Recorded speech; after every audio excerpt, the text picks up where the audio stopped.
আমরা কারখানায় কিভাবে আমাদের বাড়ি তৈরি রডগুলো তৈরি হয় সেগুলো দেখব।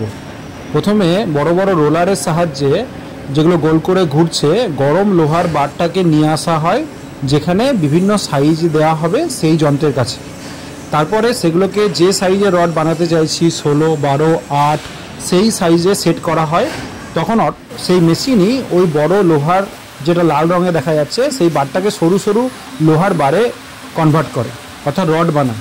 সেই রডগুলোকে বিভিন্ন কোম্পানির ছাপ দেওয়ার পর তাকে নির্দিষ্ট মাপে কেটে নিয়ে মেশিন কিভাবে সুন্দর পদ্ধতির দ্বারা কোথাও কোনো ভুল না করে রডগুলোকে তৈরি করছে এবং সেই রড বাজারে আমরা পাচ্ছি, সেটা এখানে দেখানোর চেষ্টা করা হলো। এই তৈরির জন্য কিন্তু কোনো মানুষ রডে হাত দেয় না, কারণ রডগুলো এই সময় খুব গরম অবস্থায় থাকে, হাত দিলে বিপদ হওয়ার সম্ভাবনা থাকে। Thank you for watching.